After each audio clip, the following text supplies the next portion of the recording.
Hello friends, good morning. Let's continue our topic chemical calculation part 1.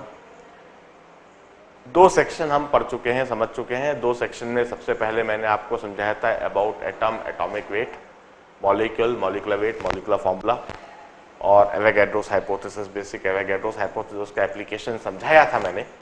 और second section में हमने stoichiometry समझ लिया, problem based on chemical equation. उसमें हमने मोल कंसेप्ट समझा और मोल कंसेप्ट के एप्लीकेशन को समझा. अब आज से हम स्टार्ट करते हैं section 3 of this chemical calculation part 1. इसमें 5 सेक्शन है. वैसे पार्ट 1 में 5 सेक्शन है. केमिकल कैलकुलेशन के 3 पार्ट है.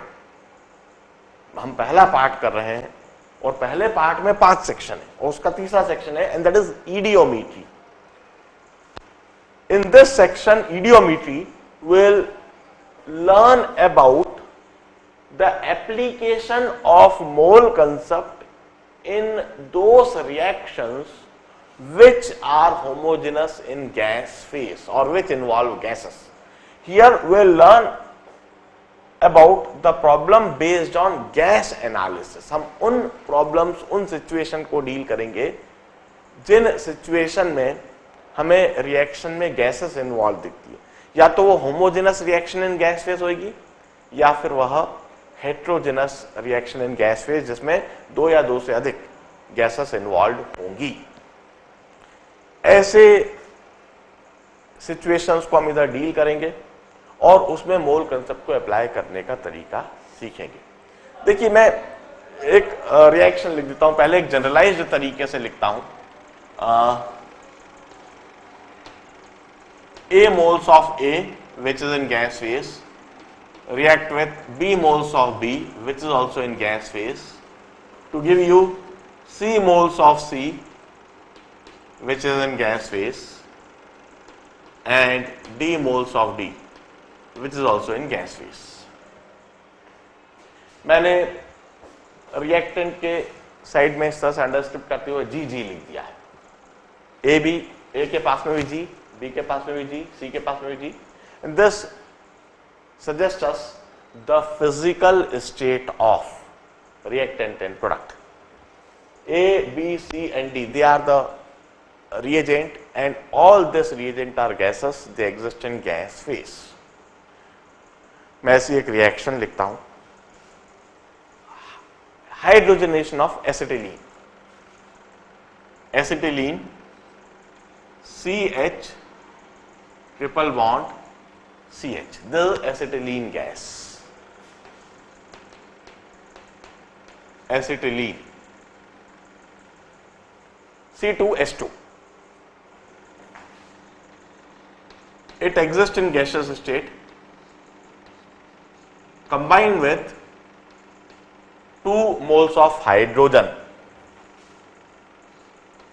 which is also a gas, to give you CH3 CH3, and this is ethane, and this is also in gas phase. Now this is a reaction which is homogeneous in gas phase. All the reactant and product are in gas phase. हम मोल concept लगाते हैं और मोल concept से हम क्या लिख सकते हैं? मोल कंसेप्ट लगाकर हम यह लिख सकते हैं, इसका कोएफिशिएंट 1 है. 1 मोल ऑफ एसिटिलीन, हाइड्रोजन का कोएफिशिएंट 2 है, would react with 2 mole of hydrogen. Ethane का कोएफिशिएंट 1 है, to give you 1 mole of ethane. Generalized manner में मैं लिखता हूं, A moles of hydrogen would react with B moles, A moles of A would react with B moles of capital B, reagent B, to give you C moles of reagent C and D moles of reagent D. यह हम मोल concept से लिखते हैं और ये हमेशा ही लिख सकते हैं. मोल कंसेप्ट के लिए कोई कंडीशन सोचने की, लगाने की आवश्यकता नहीं है. मोल कंसेप्ट अप्लाई करने के लिए सिर्फ रिएक्शन को बैलेंस्ड होना चाहिए, उसके स्टोइकोमेट्रिक कोएफिशिएंट पता होना चाहिए। उन स्टोइकोमेट्रिक कोएफिशिएंट को देखकर हम मोल कंसेप्ट हमेशा सोच सकते हैं, लिख सकते हैं, अप्लाई कर सकते हैं। Now the special case of mole concept is if the reaction involve gases, if the reaction involve gases as in this, A is a gas, B is a gas, C is a gas, and D is also a gas. It may be homogeneous in gas phase or it may be heterogeneous in gas phase involving two or more than two gases. This is a homogeneous in gas phase reaction. Once again, homogeneous gas phase reaction के लिए तो apply होएगा ही, मगर दो या दो से अधिक गैसेस है तब भी यह कंसेप्ट अप्लाई हो सकेगा। अब हम अच्छी तरह से जानते हैं universal gas equation. What is universal gas equation, जरा रिकॉल करें। यूनिवर्सल गैस इक्वेशन, हमने गैसियस स्टेट पढ़ लिया है और उस यूनिवर्सल गैस इक्वेशन को हमने लिखा था PV equal to nRT। This is universal gas equation. Now if we have got same condition of pressure and temperature, if इसको नीचे लिखता हूं, if same condition of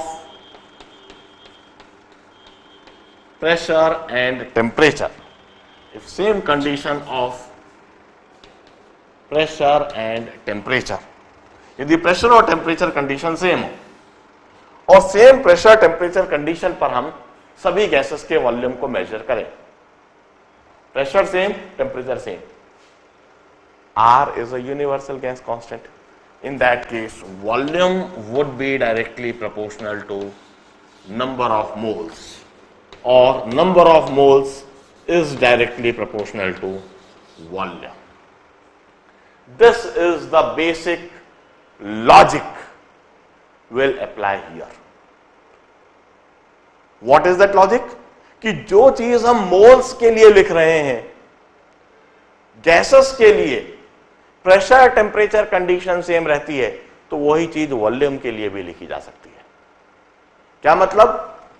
हम कह सकते हैं A लीटर्स, मैं इसे कलर चेंज करके लिखता हूं, हम कह सकते हैं इस बात को सोचने के बाद, A liters of A would react with B liters of B to give you C liters of C and D liters of D. Or I may say A ml of A would react with B ml of B to give you C ml of C and D ml of reagent D. Volume में भी measured in any unit, litres में major करो या ml में major करो या metre cube में major करो या सेंटीमीटर क्यूब में मेजर करो या डेसीमीटर क्यूब में मेजर करो या डेकामीटर क्यूब में मेजर करो, वॉल्यूम आप किसी भी यूनिट में मेजर करो, सेम यूनिट में आपको सारे रिएक्टेंट प्रोडक्ट के वॉल्यूम लिखना है। Let me be very generalized, A volume of A would react with B volume of B to give you C volume of C and D volume of reagent D. I may always write mole concept for the reaction, such type of reaction in this manner. और इस reaction की खास बात क्या है? The reaction involve gases. Reaction involve two or more than two gases. And for all those gases, volume is measured at same condition of temperature and pressure. इस बात को मैं नोट के फॉर्म में लिखता हूं, if all volume measured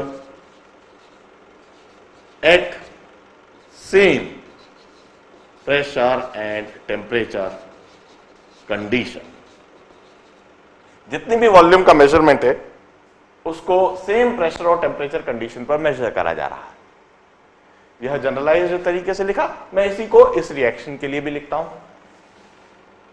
1 liter of acetylene would react with 2 liters of hydrogen to give you 1 liter of ethane if all this volume are measured at same condition of temperature and pressure.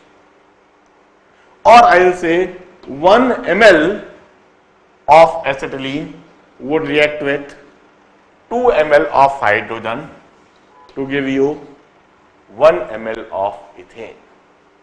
Or I will say simply 1 volume of acetylene would react with 2 volume of hydrogen to give you 1 volume of ethane. This is the basic concept that we will apply for such a reaction. अब मैं एक statement लिखता हूं, मोल concept.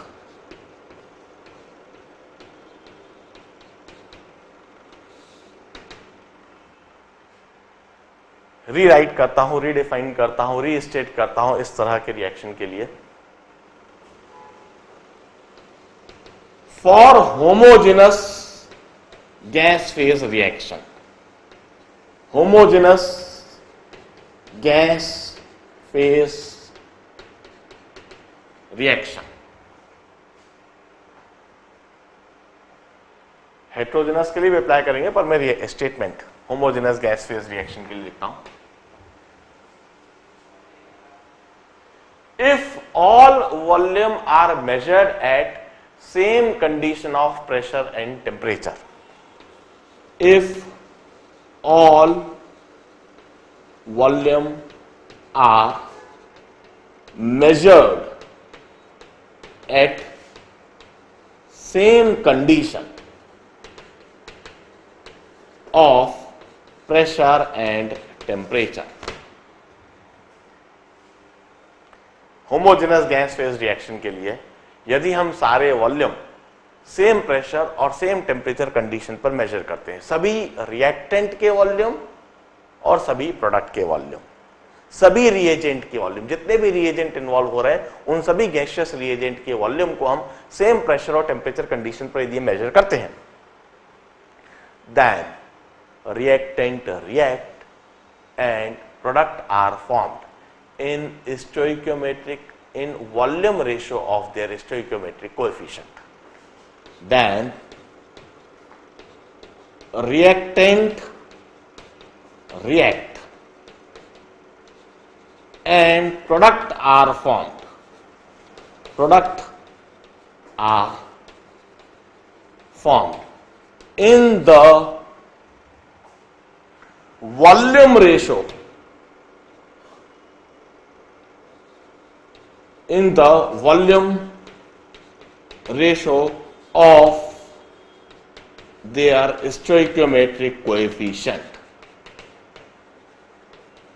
Their stoichiometric coefficient. Mole concept basically क्या था?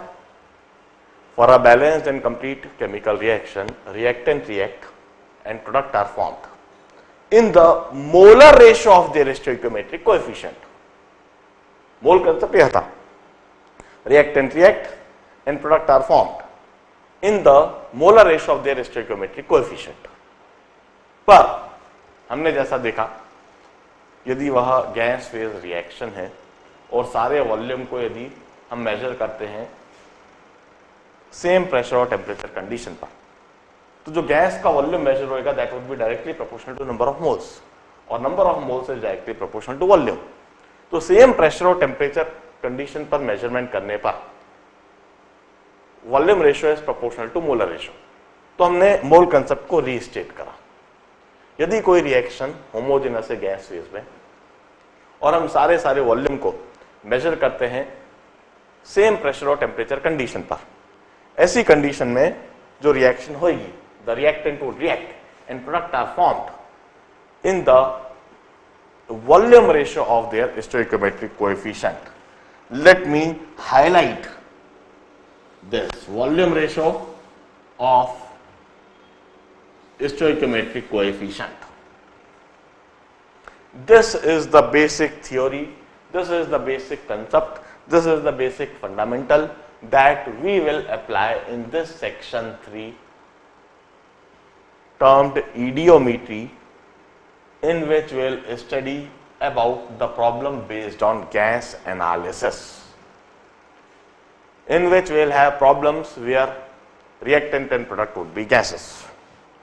बिल्कुल छोटी सी theory है. अब इस पर number of problems could be framed. मैं इसी समय प्रॉब्लम्स करवाना स्टार्ट करवाऊंगा. वंस अगेन इस सेक्शन में there are 4 solved problems given there. यह चारों सॉल्व्ड प्रॉब्लम्स तो आपको ही करने हैं, सॉल्यूशन दिए ही हुए हैं. कहीं कोई समस्या आती है then you can always peep into the solution और अपनी समस्या को वहीं का वहीं सॉल्व कर सकते हो. The problem for practice given in this section are 24. There are 24 problems, unsolved problem given in this section. यह जो 24 अनसॉल्व्ड प्रॉब्लम्स हैं, once again 1/3 problem would be solved by me. 1/3 problem मैं इसी समय क्लास में सॉल्व करता हूं और उससे I'll teach you how to apply this concept, how to develop the approach over the problem. मैं प्रॉब्लम को पढ़ने का तरीका सिखाऊंगा, उसको समझने का तरीका सिखाऊंगा, क्या पूछा गया है यह बात जानने का तरीका बताऊंगा, उसमें कैसे अप्रोच डेवलप करा जाए यह आपको सिखाऊंगा, कैसे इस कंसेप्ट को, इस फंडामेंटल को अप्लाई करा जाए यह बात सिखाऊंगा, किस तरह से इक्वेशन बनाई जाए, किस तरह से आंसर लाया जाए यह बात सिखाऊंगा. 1/3 प्रॉब्लम मैं कराऊंगा और रिमेनिंग 2/3 प्रॉब्लम आपको करना है. रिमेनिंग 2/3 प्रॉब्लम जब आप करोगे तो उससे आप समझोगे कि क्या आपको जो मैंने सिखाया वो समझ में भी आया या नहीं.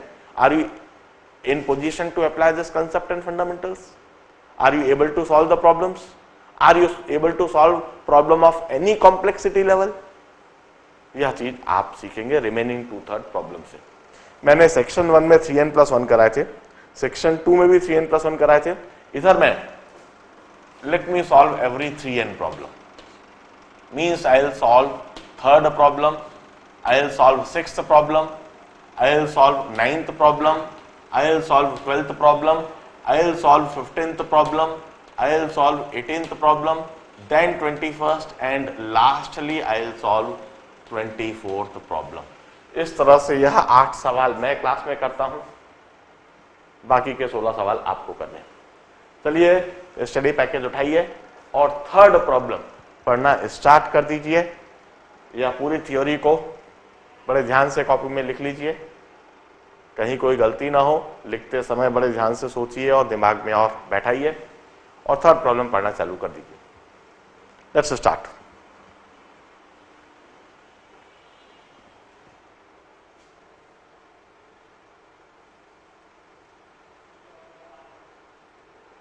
Now let's start learning from 3rd problem. Problem को पढ़ने का तरीका देखो. 1 volume of gaseous hydrocarbon, gaseous compound CHO on complete combustion. देखिए कोई कंपाउंड है, गैसियस कंपाउंड है जिसमें CHO है. अब कितना कार्बन है या नहीं पता तो CH लिख देता हूं, HYOZ. Now this is a gaseous. It's 1 volume of gaseous compound CHO on complete combustion in presence of 2.5 volume of oxygen. 2.5 volume of oxygen gas.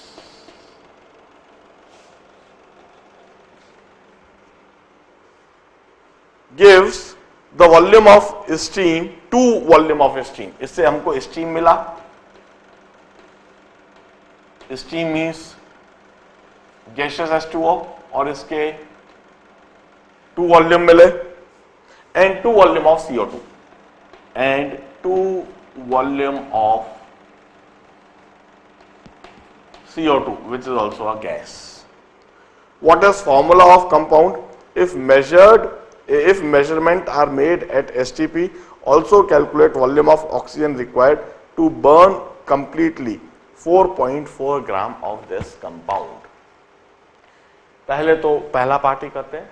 अब देखिए 1 वॉल्यूम, इसका मतलब इसका कोएफिशिएंट 1 है. React with 2.5 volumes of oxygen, means इसका coefficient 2.5 है, मतलब 5/2 है.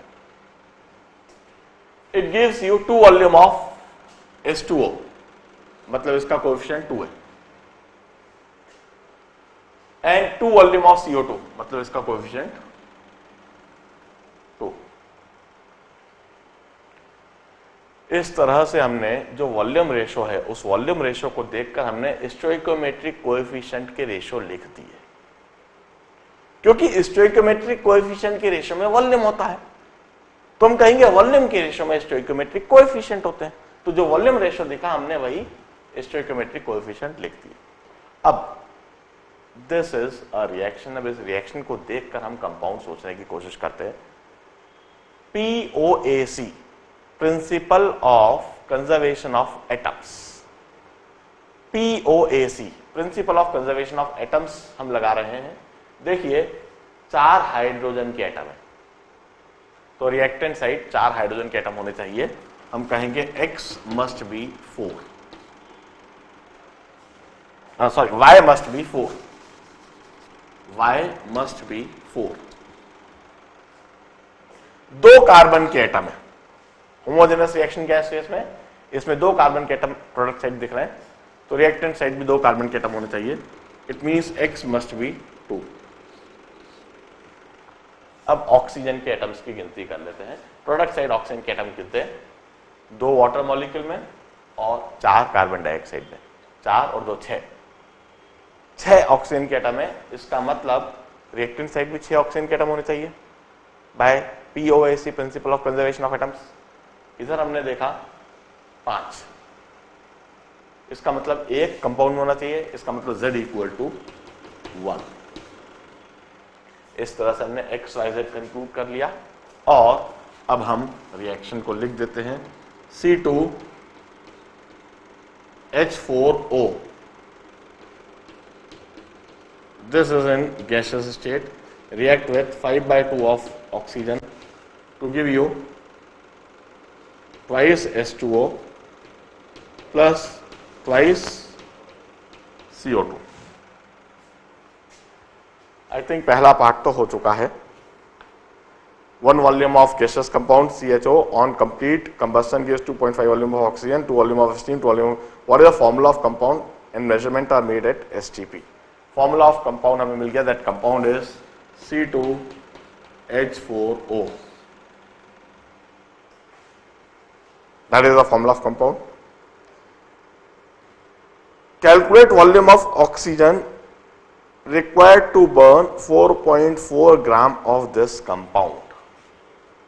Calculate the volume of oxygen required to burn completely 4.4 grams of this compound. अब देखिए 4.4 ग्राम of C2H4O is equal to how many moles? अब हम मोल कंसेप्ट अप्लाई कर रहे हैं. is equal to how many moles? जरा यह बात देखते हैं. इसका मॉलिक्यूलर वेट निकाल लेते हैं. 24 plus 16. 24 plus 16 is 40 plus 4 44. तो 4.4 ग्राम हुआ. 4.4 upon 44 moles, or this is equal to 0.1 moles of C2H4O. अब देखिए जरा, इसके 1 मोल के लिए इसके ऑक्सीजन के 2.5 मोल्स चाहिए. इसके 0.1 मोल के लिए ऑक्सीजन के 0.25 मोल्स चाहिए. मोल कंसेप्ट से हम यह बात लिख सकते हैं. It's equivalent to 0.25 moles of oxygen. इसके 1 मोल के लिए हमें इसके 2.5 मोल चाहिए. इसके 0.1 मोल के लिए इसके 0.25 मोल्स चाहिए। तो 0.1 मोल हमारे पास कंपाउंड C2H4O के हैं और इसको कंप्लीटली बर्न करने के लिए, इसका कंप्लीटली कंबस्शन के लिए हमें 0.25 मोल्स ऑक्सीजन के लगेंगे। Now this is also equivalent to 0.25 into 22.4 liters of oxygen at STP. This is part B and this is part A. Answer to part A, the answer to part B. जरा अपने ध्यान से पूरे problem को solve करने के तरीके को देखिए, किस तरीके से हमने मोल कंसेप्ट अप्लाई करा है उस होमोजेनस गैस फेज रिएक्शन के लिए, किस तरह से मोलर रेशियो को हमने वॉल्यूम रेशियो बना दिया, किस तरह से हमने कहा कि स्टोइकोमेट्रिक कोएफिशिएंट का रेशियो ही वॉल्यूम रेशियो होता है या वॉल्यूम रेशियो ही स्टोइकोमेट्रिक कोएफिशिएंट का रेशियो होता है, और उसके बाद हमने कैसे एक्स वाई जेड की वैल्यू कंक्लूड करी, कैसे फॉर्मूला कंक्लूड करा, रिएक्शन लिखी और रिएक्शन में फिर हमने मोल कंसेप्ट दोबारा अप्लाई करके आंसर लिखा। बड़े ध्यान से देखिए, नोट डाउन कीजिए और 6th प्रॉब्लम पढ़ने की तैयारी कीजिए please.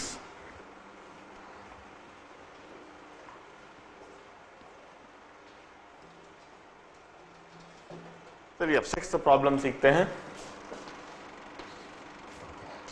On passing 25 ml of gaseous mixture of N2 and NO, 25 ml of gaseous mixture of N2 and NO overheated copper, 20 ml of gas remain, 20 ml of gas बची रह जाती है। Calculate percentage of each in the mixture, इसका percentage और इसका percentage. अब देखिए, we need to understand the reaction that would occur. 25 ml nitrogen और NO को जब हम कॉपर से, हीटेड कॉपर से पास करेंगे तो वहां पर किस तरह की रिएक्शन होगी, क्या होगी, यह समझना है।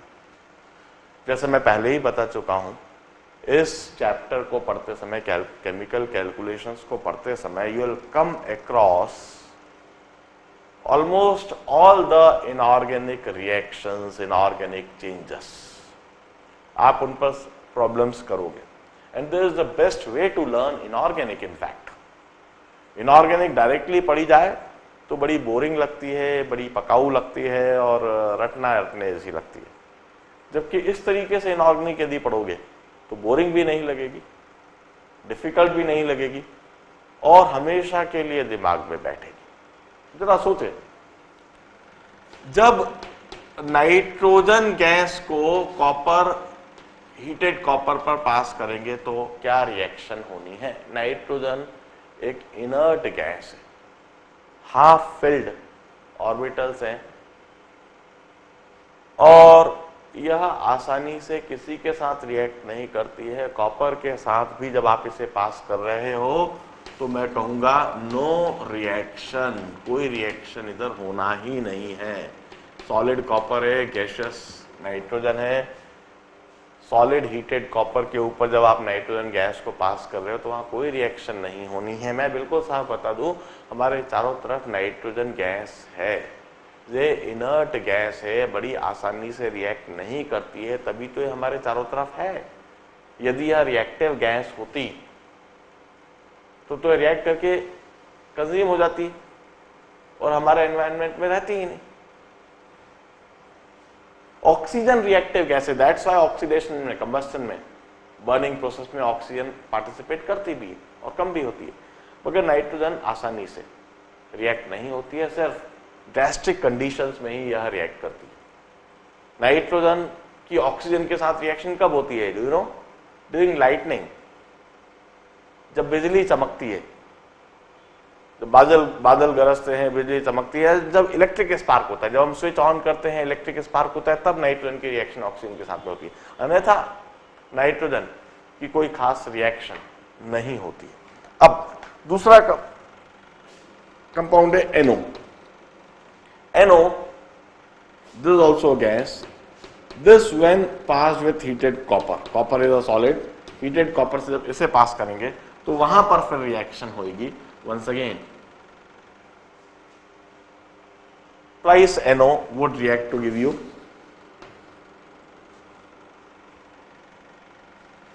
or I'll say simply NO would react to give you Cu plus half N2.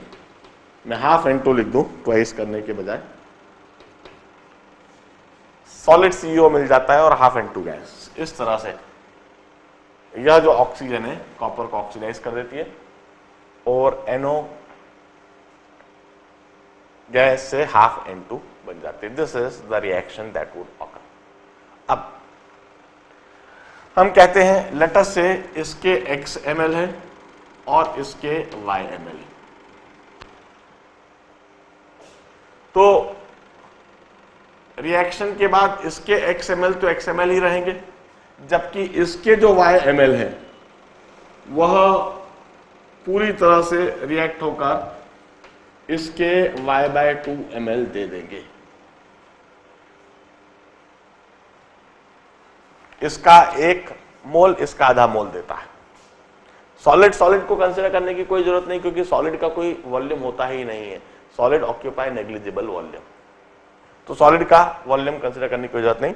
सिर्फ गैस के लिए हम कंसेप्ट अप्लाई करेंगे. इसके YML इसके Y/2 ml देंगे रिएक्ट होकर पूरी तरह से. अब हम कहते हैं before reaction x plus y is equal to 25 ml. x ml nitrogen, y ml NO, x plus y equal to 25. And after reaction x ml nitrogen के तो रहेंगे ही, प्लस Y/2 ml नाइट्रोजन के बन जाएंगे. This is equal to 20 ml. इस तरीके से हमें 2 इक्वेशंस मिल गई. बड़ी आसानी से सॉल्व कर सकते हैं. दिस माइनस दिस कर दीजिए. Y/2 इज इक्वल टू 5 और y is equal to 10 ml and x is equal to 15 ml. इसका मतलब वहां पर 15 ml नाइट्रोजन है और 10 ml NO है. अब हमसे पूछा क्या है, जरा एक बार और देख लें. Percentage of them in each mixture. तो मैं कहता हूं percentage nitrogen is 15 by 25 into 100. That is percentage nitrogen is 60% and percentage of NO is 40%.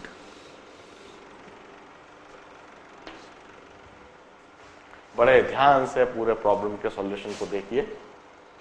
ये जो परसेंटेज बाय वॉल्यूम है यही परसेंटेज बाय मोल होएगा. मैं कहता हूं this is percentage by volume और परसेंटेज बाय मोल्स. यह हमने परसेंटेज डिटरमाइन कर दिया है. नोट डाउन कीजिए और 9th प्रॉब्लम पढ़ना स्टार्ट कीजिए.